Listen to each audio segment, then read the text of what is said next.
me, you, and the driver, we gotta get this photo together. We gotta get this selfie. Oh, open it. You got a bag? A bag for fucking what? You fucking grocery shopping or something? You doubling up on these bags? I was like, wow, women are incredible. I've been out here every single weekend since I've been doing this, picking up people who have had amazing nights. Fuck off, mum, I'm sleeping. I'm staying here. Leave me alone. I mean, I've always said this anyway, that this thing has killed me, but I can see I've aged. I look at my beard, mad grey hairs. It is mad. Hi Andrew, my journey is available for pre-order via my website, andrewmensahjr.com. That's ANDREWMENSAHJR.com. And for more content, follow me on IG and Twitter at andrewmensahjr. That's ANDREWMENSAHJR. Subscribe to the podcast and subscribe to my YouTube channel, Andrew Mensah Jr. Same spelling. Thank you. Story 1. Education. I thought I'd seen it all working in schools, but working in a secondary school really opened my eyes as to the wider problems in education and society. There were some success stories, don't get me wrong. Some amazing things took place in the school, but I worked in behaviour. So, my experience was based on what I saw on a daily basis. I'm not going to document anything specific, but I will say this. On average, I imagine what I saw was mirrored across London. I came across students who couldn't articulate themselves or read or write, and that astonished me. There are some issues that are difficult to manage if you worked in the sector. These range from difficult to sensitive, gang-related, parental, social and more. I will look back and think, I can't believe teachers have to go through this. Unbelievable. I want to take you back to an early passage I wrote. The maintenance staff to senior management are some of the most amazing people we have in the UK. Unsung heroes. I love the education sector. We need to look after our teachers. I'm going to take you on what will be our first ride and journey of the book, with a teacher and a governor of a school. Unfortunately, I can't remember her name, but we got a name, alright? Sandra?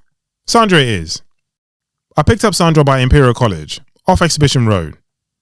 The journey was to Twickenham or Roehampton. It was about 8 PM on a weeknight, a school night, to put it right.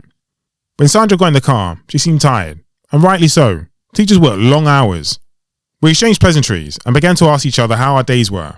She explained she was a teacher, and I informed her of my background. We began to discuss the difficulty for teachers in 2018. The mollycoddling, the nanny state, the snowflakes, the bureaucracy. Things that make teaching extremely difficult and prevent teachers from actually teaching. Sandra worked in a private school, and if I'm correct, she wasn't from the UK, but she had experience in teaching in different countries. Remember the recent education bribery scandal in the US? Regarding actress Lori Loughlin and Felicity Huffman? If not, look it up. As a point of reference, Lori Loughlin and Felicity Huffman were among the 50 people caught up in a scandal where they were making large charitable donations to a fake charity to ensure admission for their children into prestigious schools. As the conversation developed and we exchanged stories, she informed me she has students who do not attend classes. They have coursework and exams, and as you'd expect, as a result, they don't do well.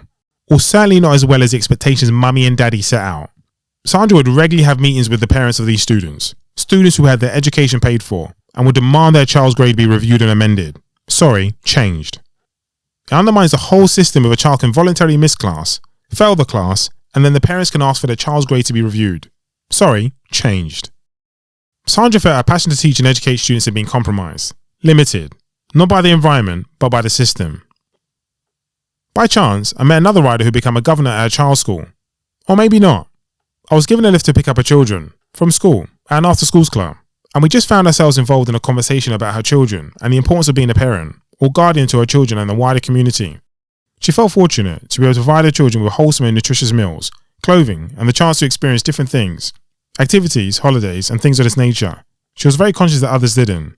She was grateful her children got the opportunity to socialise with children from all backgrounds, so her children grew up knowing there's no difference between Andrew, who is black, and Drew, who is white. Her family is of Asian descent.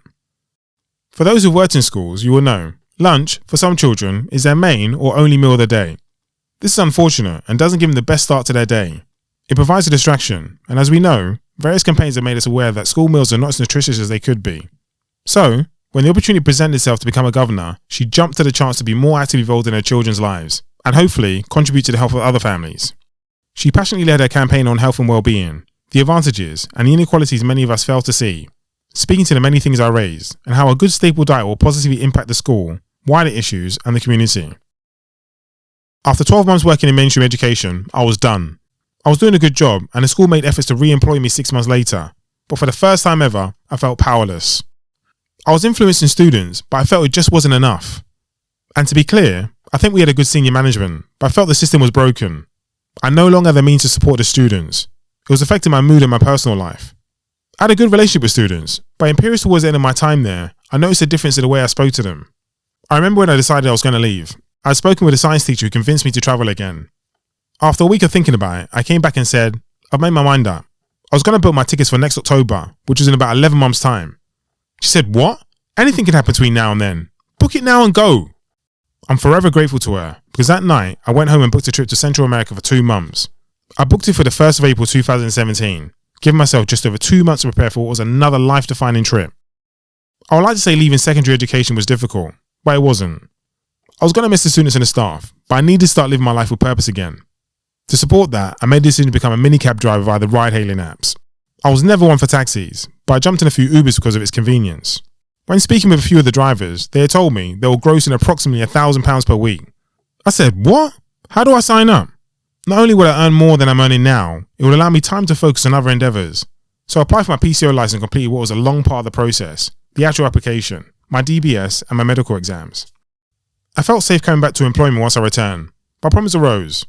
But with my trip so soon, travelling and setting off to Central America, that was where my heart and priorities were.